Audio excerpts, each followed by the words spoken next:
Can you see Lord Ganesha here? The mouse. And now see the backside.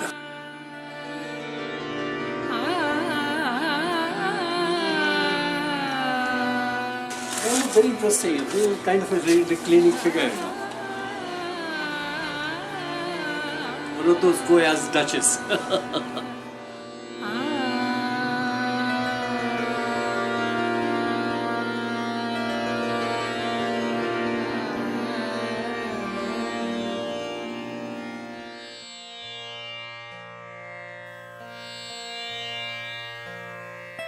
It was really very interesting. You see, I'd just come out from the College of Art, so sort of a student, and was trying to find my way through in the world of art, because initially my training was in Western Academic School and Bengal Wash, which turned into Lucknow Wash at a later stage. And what all we were practicing earlier was kind of an outdated stuff, So when I saw Panikkar and met Panikkar, I found it's something very different from the rest of the world, But you see the French Impressionists or Bengal Wash, It was something very different, something which was derived from our own tradition, yet contemporary. I became conscious about my own roots, because we had been slaves for a very long time, and we were working under great Western influences, sometimes Portuguese influences, sometimes British influences or Mughal influences. We had lost our own roots, but this is something which I found in Panikkar's working, that he aligned us with our roots, I was lucky to be born in a wealthy family, and my father was conservative forest, and we had huge agricultural properties at Amroha and a huge Haveli-like house, a huge house, which we even can't maintain it, But then that was all. We were 8 brothers and sisters, and we all moved away from Amroha. It's a very small town, and we didn't see much future there, and we never wanted to opt agriculture, So we had to move away from that town, and finally I learned into Arts College Lucknow and became an artist.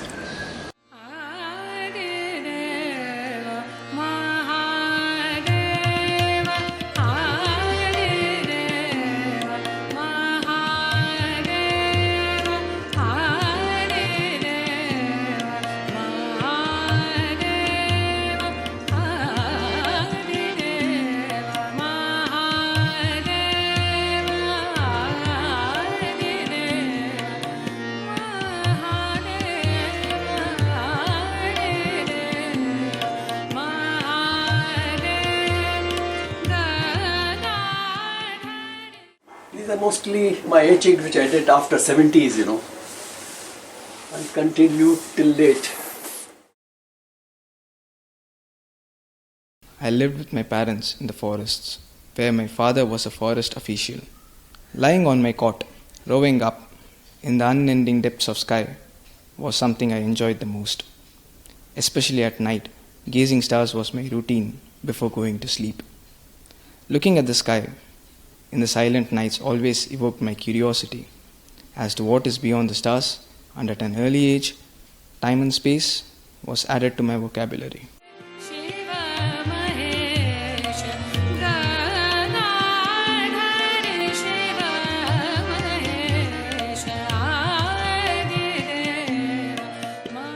We had a singer from Pakistan, Mehdi Hassan, who had come to London, and I spent one full day with him, And next day we heard about the war. And I was so disturbed with the war, because I have a lot of Pakistani friends, and I felt really bad about it. So this is what I made, that day. Barbed wire with the black sun.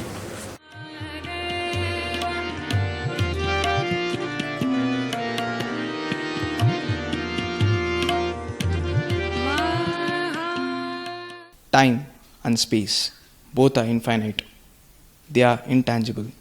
To use time and space as an element, I had to redefine them visually. My journey in time and space is based on my realization of these elements through architectural forms and heritage sites.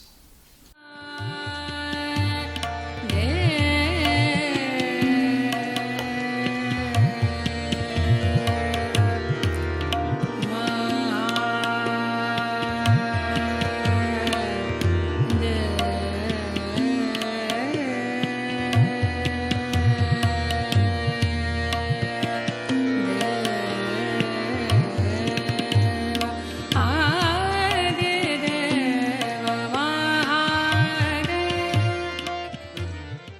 And I couldn't really work on mezzotint because it was a very tedious kind of a process. So I started using aquatint instead. And I handled aquatint like mezzotint. But for that I have to apply many layers of aquatint, one after another. Like starting with the very fine aquatint to very coarse aquatint overlaying. So I could simulate the effect of mezzotint to some extent.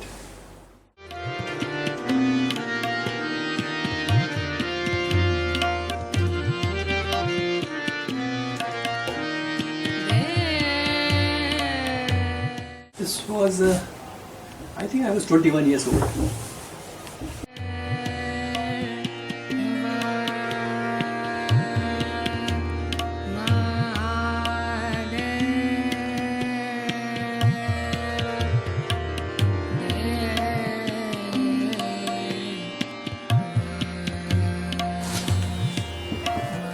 D.P. Rai Chaudhary introduced this in Chennai also. And if you see early works of Dhanapalji and all, they have also done wash painting.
When I was living in Amroha, my hometown, I developed interest in art, but I was not aware of the fact that art is also being taught somewhere. But later on came to know. I went to Allahabad, in fact, to study. There Mr. Khasgir came and he told me about the College of Art in Lucknow, which I later joined. So these are some of the works of my schooling. I was trained in Western Academic School.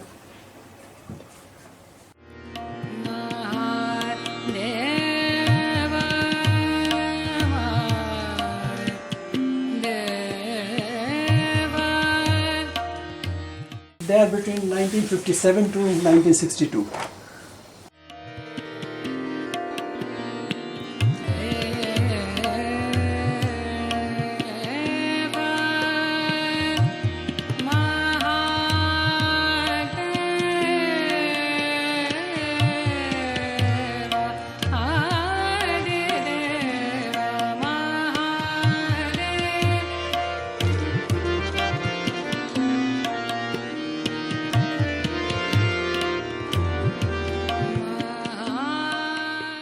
Some pages of my sketchbook.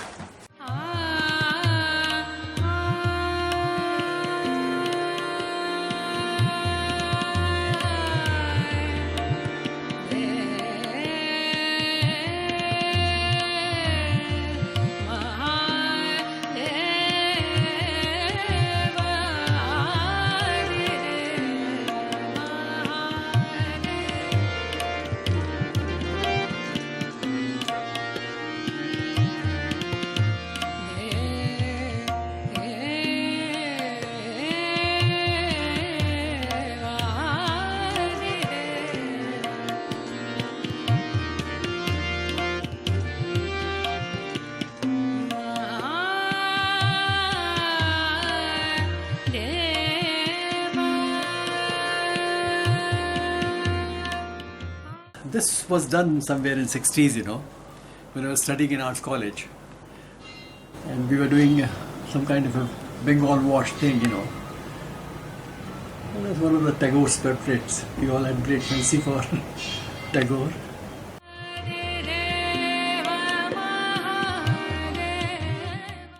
And how much it looks like an etching, Okay. This is again a photographic image.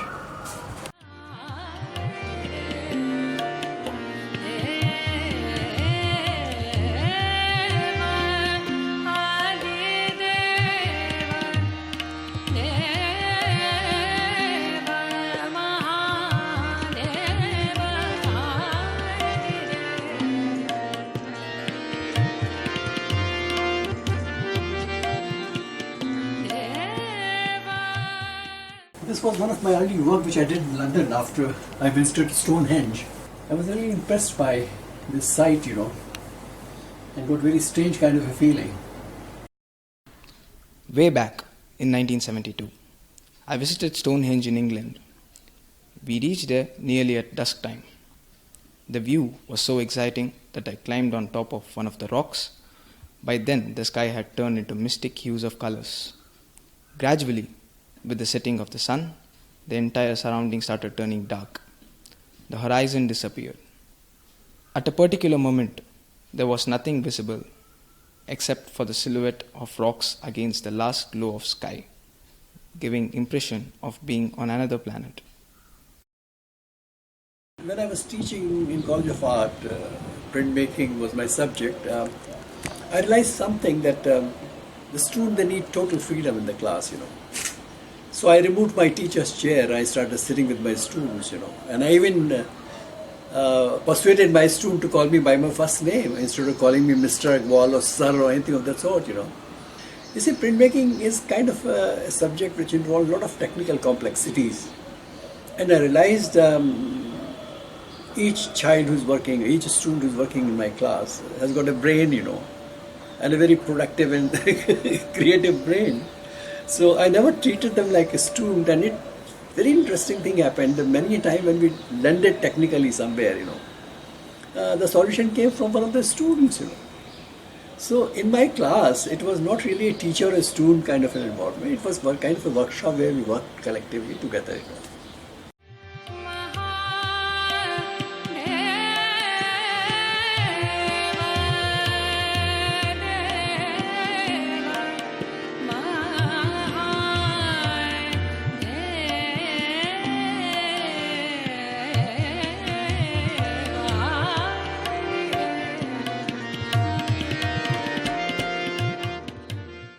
If I remember correctly, I did this after I returned from Mahabalipuram. You remember those rock formations in Mahabalipuram? One of those rocks, inspired me.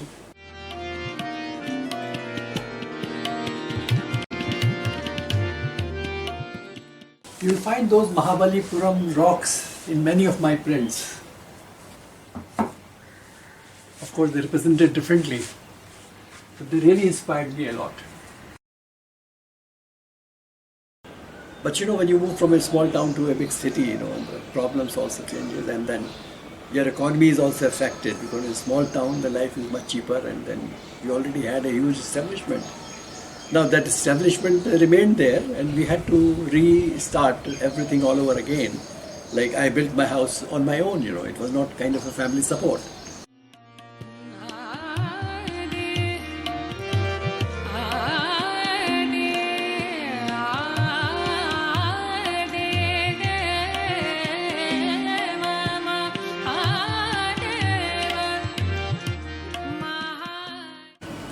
There are moments when I'm very vocal, but there are certain moments when I'm super dull. I don't know what to talk. So that happens. Anyway.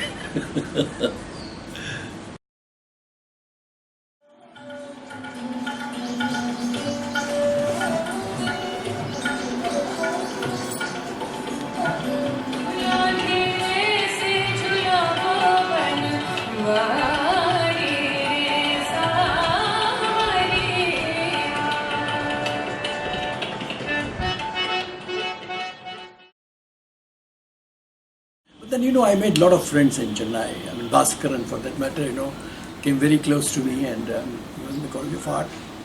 Then later on, I met Dhanpal ji. Then I came in very close contact with Sultan Ali ji.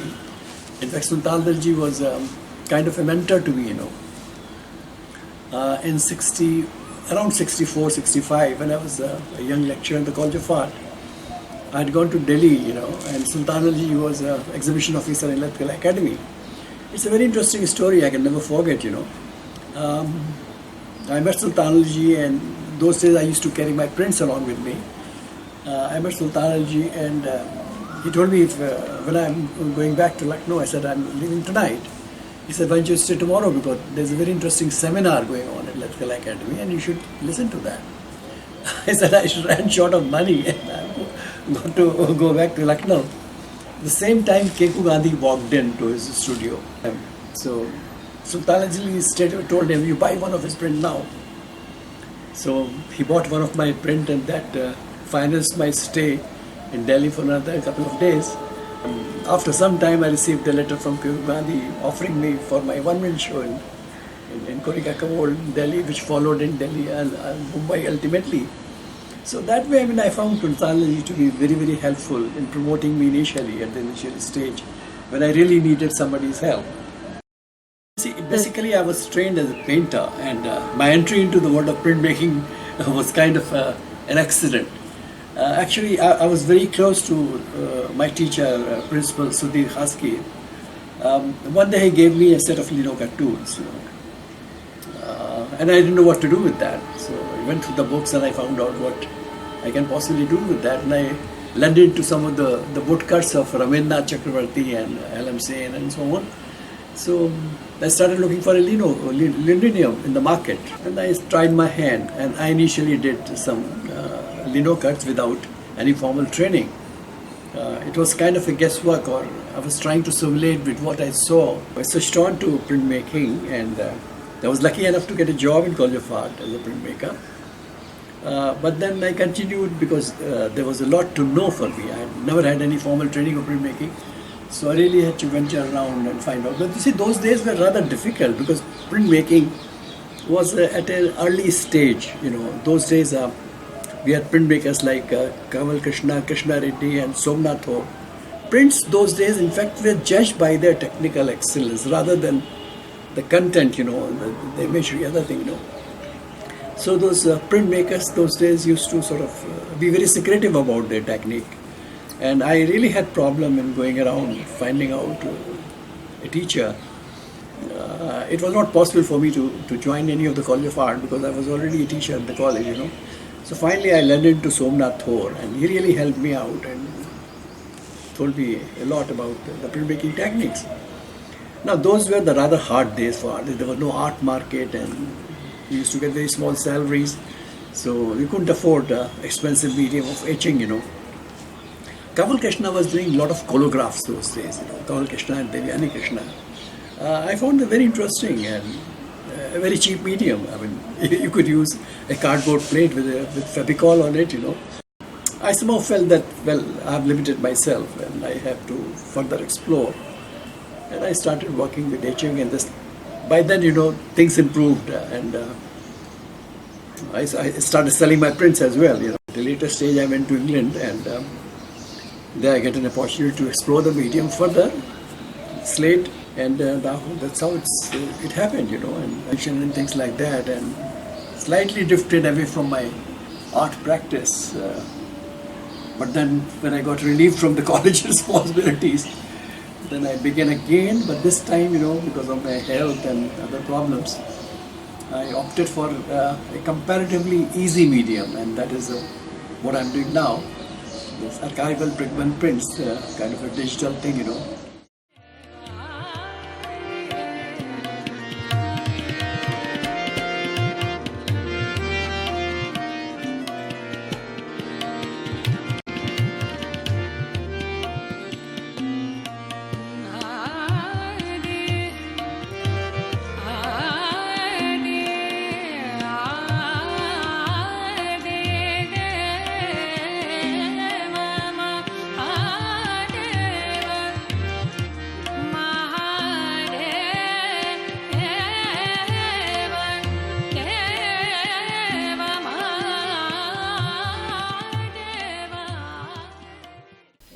A visit to Jantar Mantar at Jaipur, built by Maharaja Jai Singh II for astronomical and astrological studies way back in 17th century, was quite an out-of-the-world experience to me.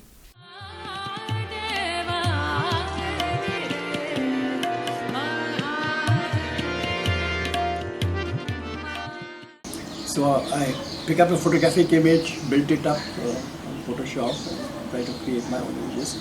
But I found one thing very interesting, because the kind of effect which I can create in a digital image, they simulate my aging and aquatin to great extent. And I feel quite satisfied with the kind of results, I'm getting.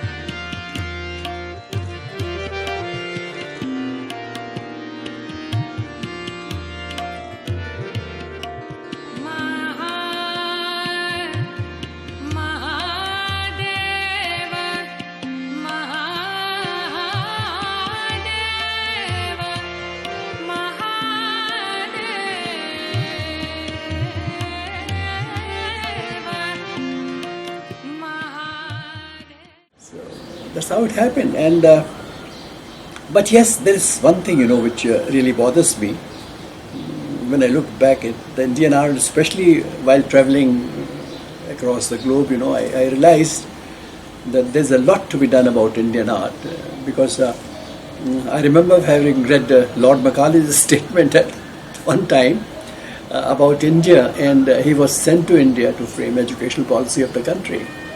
And he was clever enough to frame our educational policy in such a way that we started looking west for everything.